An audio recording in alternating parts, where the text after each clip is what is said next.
Operation Wealth Creation is a Ugandan presidential initiative launched in 2013 by His Excellency, the President of the Republic of Uganda, Yoweri Kaguta Museveni. It was designed as a military-assisted intervention led by the Uganda People's Defense Forces to drastically improve household incomes and eliminate poverty by transitioning subsistence farmers into commercial producers. The program is headed by Chief Coordinator General Caleb Akandwanaho Salim Saleh. Brigadier General Godfrey Muwanguzi, a senior military officer in the Uganda People's Defense Forces, serves as the Deputy Chief Coordinator of Operation Wealth Creation. Operation Wealth Creation, which is shortened as OWC, is a civil military operation that was initiated by the President in 2013, starting with the over 40 sub-counties in the former liberation zones of the NRM revolution. And we started with addressing the needs or economical needs of war veterans in the former Luwero-Rwenzori Triangle and the Fronasa veterans. And this was started with a concept that the President coined as a 4-acre model, where the beneficiaries that we are targeting at that time were outside the money economy, and the OWC standards had put them at 68%, who had never touched money. And our mission was to make sure that they enter the money economy, where they would be able to earn 20 million per annum. And the 4 acres were set in such a way that 1 acre was meant to address food security. The second one would plant perennial crops, specifically depending on the zones or the agricultural zones. Those where coffee would do good, they would go for coffee. There are others who are in the tea corridor. They would go for an acre of tea. And another crop were the fruits, either mangoes or oranges, depending on the ecological zone. And in some instances, passion fruit and the apple. And the 4th acre was meant for livestock, growing pastures or fodder, as others would call it. And the time of inauguration of Operation Wealth Creation in 2013, around July, after the Butalangu Heroes Day, or the Butalangu hosted Heroes Day, we found a challenge of food security. And therefore, cereals or seeds in the form of maize, beans, and some areas sorghum were being given out. Those who grow Irish potato were being given Irish potato, and in some instances, cassava stems. And then in each of those zones, we were encouraged to look at the areas that grow matoke, to have a mother garden per parish, so an acre of suckers, or equivalent to a sucker, were being distributed, so that people would be identifying somebody who would have a mother garden, where the rest of the people in that community would pick suckers when this mother garden has matured. We did that for 1 year, and during the Heroes Day that was hosted in Mityana district at a place called Bukaramuli, the President made a quick audit of an impact that the OWC officers had done in the 2 seasons. The coordinator for Mityana North, which at that time was Nkuruma Zone, was made to account for how much inputs he had distributed, and specifically it was about coffee. And Within those seasons, he had distributed more than 1 million seedlings.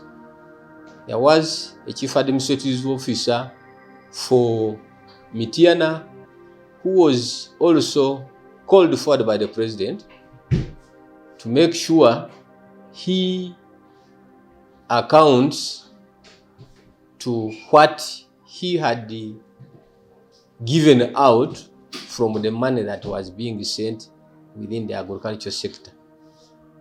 And as is common with the president, this chief administrative officer was caught unawares.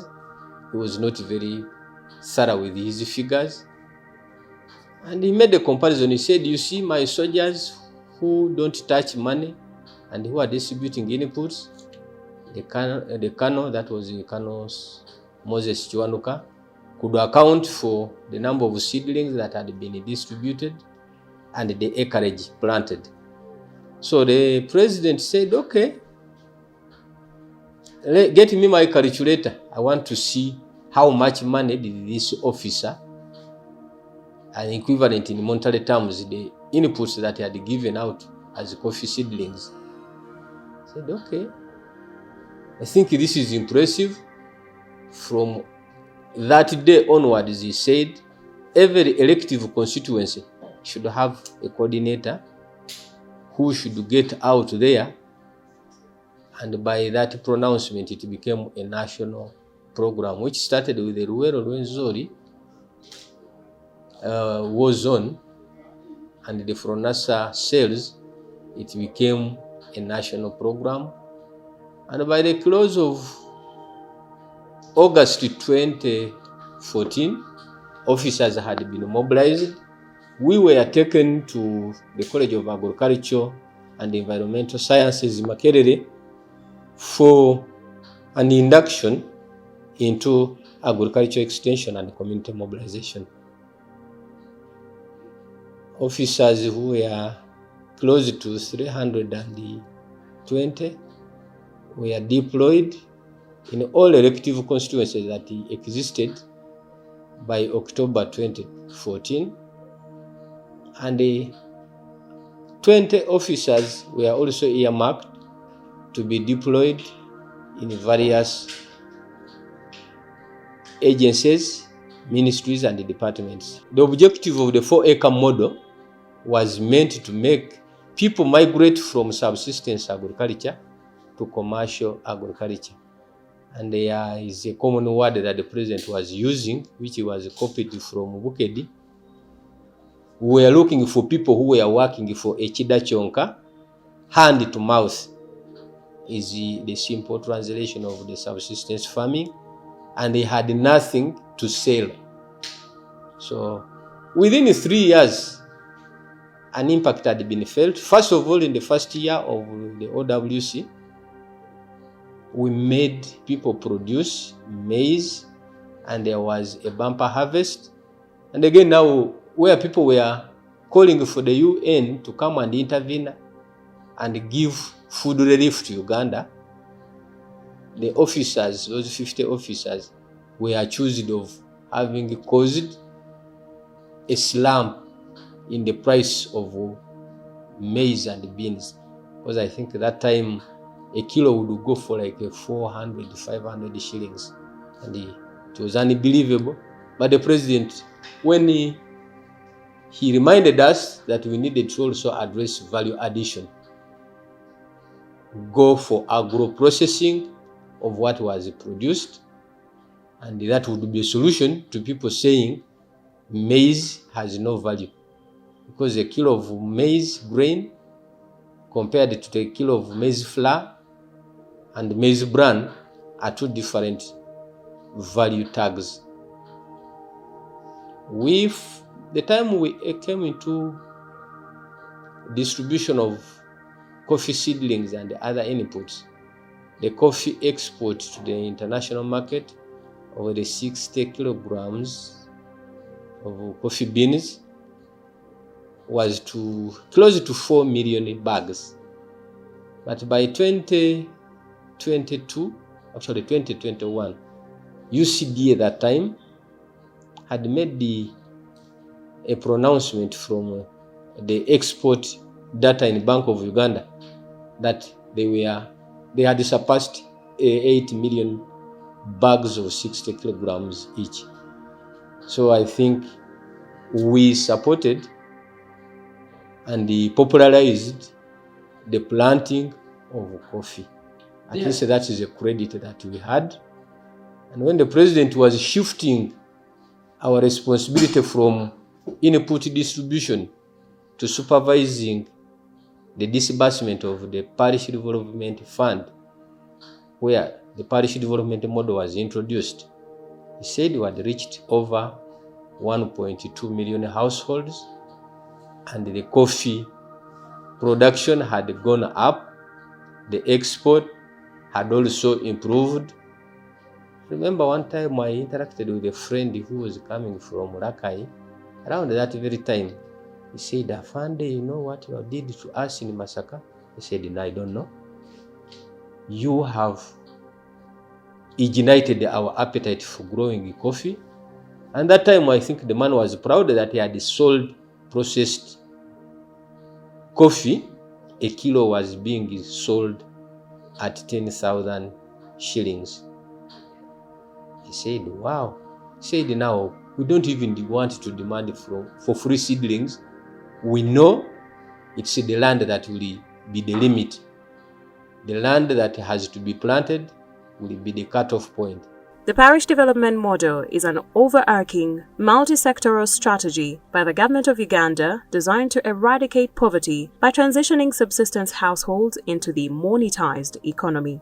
It makes the parish the lowest epicenter to grassroots planning, budgeting, and delivering government services. PDM was launched in Chibuku, and during that time the president said money should go to the parishes instead of going through the district local government. Now we have changed. We shall get the money and give it to your government at the parish. Over 10,500 parishes have established the parish development model circles. And as we talk, by the close of this financial year, over 4 trillion shillings had been disbursed to those circles. But the challenge was, the president said in his own words, that there was a complaint that we were selective in the people who were benefiting from the inputs. And putting it in the local vernacular, he said, they say abajasi bagabira bantu bawe oba begabira bokka. And he said, here is the money, this to do the selection of the beneficiaries, kale mwegabire mweka, and let me see where the excuse, he called it Lwekwaso, will come from. And that time our mandate changed to say we should be there to see that the money is put into the right enterprises and is put to the right beneficiaries, because we are targeting 34% from the 68 that we are looking at. We found the people outside the money economy were 68%. But when UBOS made the population census in 2024, it had come to 34%.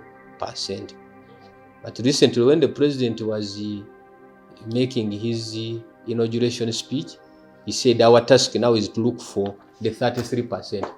Ours, we are eyes on and hands off. We don't influence who gets the money. But we witnessed the elections of the leaders in the PDM circle executives. And 2 months ago, we are also called upon to witness, because these PDM circle executives were supposed to be in office for 4 years. So their term elapsed. And they said new office bearers were to be put in place. And the president clarified this time that all members in the parish, whether they are beneficiaries to the parish revolving fund, should be involved in election of the PDM circle leadership. And this is the ongoing exercise that is going on. And where things have not gone well, we have raised the flags. We say, yes, we are not beneficiaries of the Parish Development Fund, but here things, the guidelines are not being followed. Every district local government has got a PDM focal point person, either a commercial officer, a community development officer, or a production officer. So those are the ones who are accountable for anything that is not going as per the rules of engagement or the implementation guidelines. Because everyone in the implementation guidelines has got a role to play. One, the chief coordinator is our strategic thinker, and as is common of him, he always moves ahead of us. I remember in one of the communications, he was saying he had a vision when he was in Acholi, where he only needed 800 million.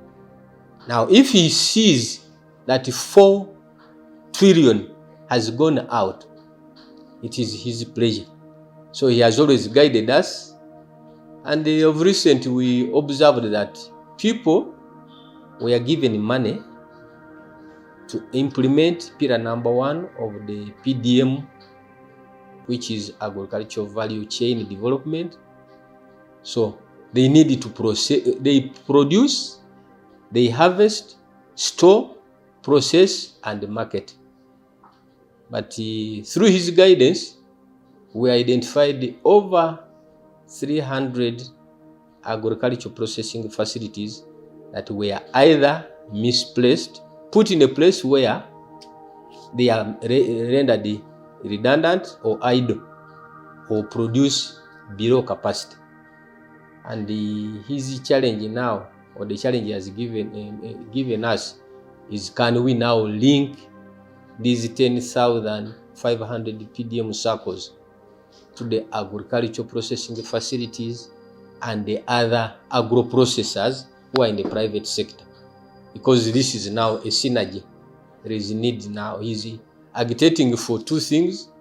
Land is one of the factors of production, and he says you cannot be or create wealth when land is being conflicted. So he's calling for whoever is responsible for regulation of the land laws to deconflict land, and the people should live in harmony.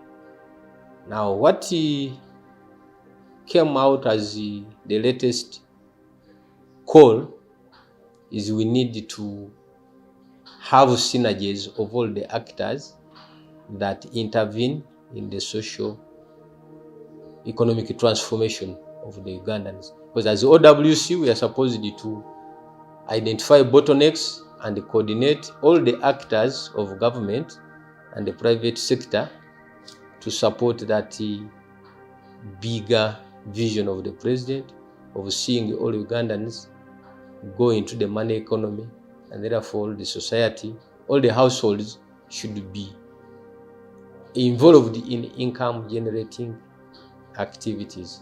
Operation Wealth Creation has evolved its primary focus to supervising parish-level implementation of the parish development model and facilitating investment and enterprise advocacy. While it started in 2013 to transform subsistence farmers into commercial ones, Operation Wealth Creation now primarily operates in an oversight and mobilization capacity to ensure equitable wealth creation. Like at the level of the chief coordinator, he convenes stakeholders or actors in the socio-economic transformation agenda to show them there are gaps here that are structural, there are bottlenecks here, and through his research, he was able to identify that when it comes to the power relations, the farmer or the common man, omuntu wa bulijjo, has very little influence in the decisions that are made. And as a result, the journey he traveled from 2008, when he was in finance, he advocated for the parish development model, but at that time it was financial inclusion at a certain stage and the rural financial inclusion, where over 600 circles were created. And now, under PDM, there is a structure called the Parish Development Committee that should be the planning entity or unit that looks at what type of parish do these parishioners want to see 5 years or 2 years from now. And they should be influencing the sub-counties and the district, local government. Because 2 years ago, the Minister of Finance came up with a concept and they said all parish chiefs should spearhead the activation of the fifth pillar, which addresses the parish-based information management system, and come up with a state of the parish asset and economic register. What would this mean? That the parish should be able to know what kind of assets do they have that empower economics, and what kind of infrastructure that they need to put right. The priorities should not be set at the district level, but they should be generated from the bottom. Actually, the backbone of the UPDF has been that the UPDF submits to civil authority, and the discipline emanates from being submissive to the civilian or the civil authority and being in close or constant touch with the communities outside there, who are households, which households form villages, and the villages form parishes. So UPDF, or the majority of members of staff of ordinary Operation Wealth Creation, are members of UPDF who are active or who are retired.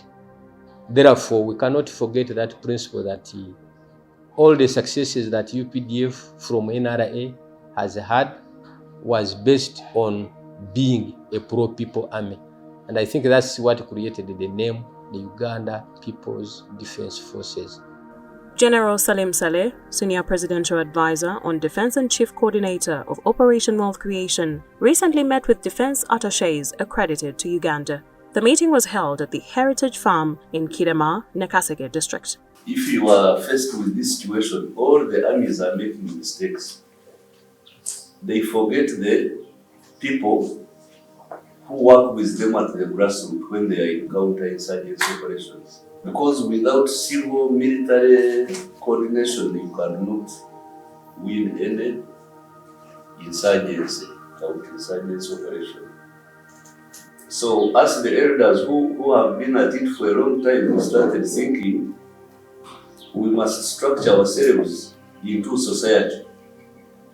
We must embed ourselves into society if we are going to maintain a proper connection between the army and the people. 2010, 2012, we wrote a paper called Ceasefire, the future is bright. 2013, that's when the president allowed us to go back to the people. How do you go back to the people? Through Operation Wealth Creation. The UPDF is normally attached to the rural population. The rural population, the peasants, the villagers, because that was our birthplace. So we started with rural development activities. But if you don't understand, because even OWC, the president had anticipated it in all his, the army must be productive. The army must produce its own equipment. The army must be productive in terms of food security. Now, ever since we were launched, I think Brigadier General G.K. Muwanguzi can give you the details. We gave a lot of planting material, a lot of breeding material, until people got so satisfied and they started demanding for another form of input.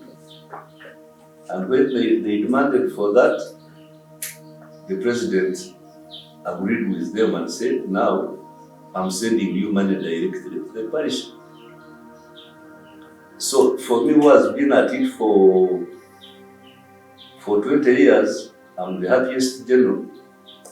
Because right now my balance sheet at the parish level is $1 billion. You guys, have you heard about $1 billion at the bottom of the pyramid? So, and then there is Emyoga. Emyoga is skills.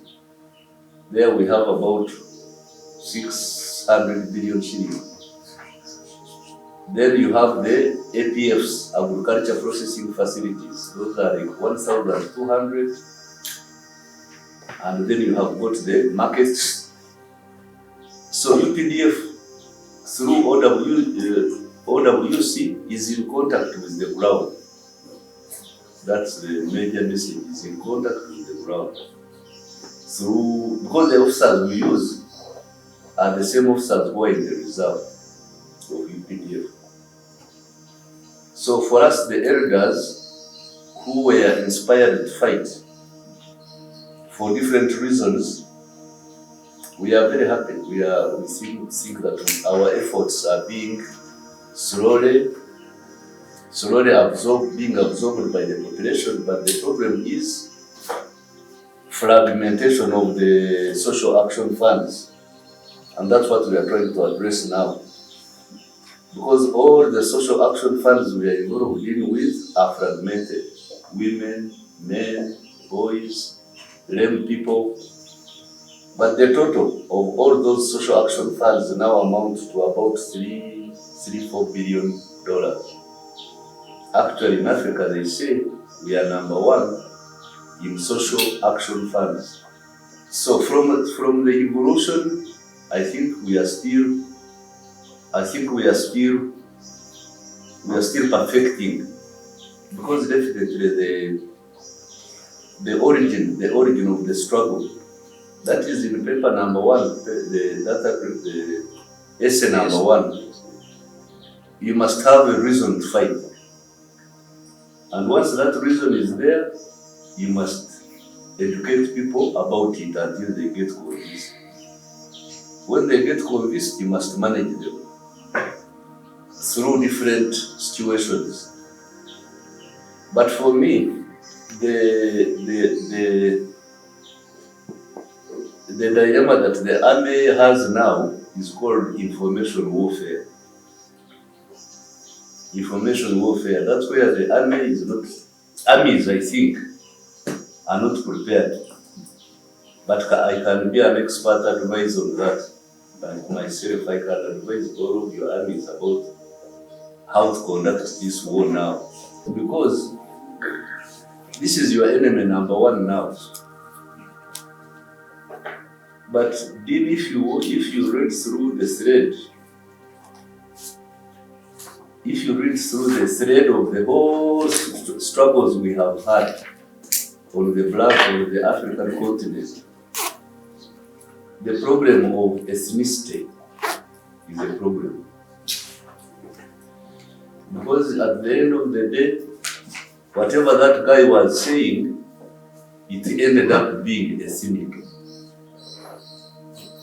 So, ethnicity and interests, Museveni defines them as identity and interests. When are we going to overcome that? So, we wish them all the best, and we hope that all of you, the defense attaches, who have capacity to reinforce UPDF, you help us with what they need. This, when we saw the S's, we heard about Chirema, the battle in Chirema, and all that. This was the theater of operation. Value addition is what I was talking about, that agricultural processing facilities, their problems notwithstanding. And now with the enhancement of production under the parish involvement model, inputs have been given in the chain of a decade. facilities were put up. Now the task is looking at utilization and not utilization of the facilities. Our core was coffee as an input, because the president said on 1 acre you should have perennial crops. The second acre you should have 2 perennial crops, coffee and fruits. So those would be 2 acres. The third acre would be for food security. And the last acre would be for farming. You saw when we were looking at the Cleaner Land Action Farm, Land Action Plan, where we showed the activities that take place on a heritage farm. So I want to thank you for the warm welcome, your gracious hospitality, and for what you've done today, I found it tremendous support for strengthening the relationship between the UPDF and the defense. General Caleb Akandwanaho Salim Saleh was presented with a commemorative plaque by the Defense Attachés Association in recognition of his continued partnership, support, and later a farewell group photo at his heritage farm, Kirema, in Nakaseke district.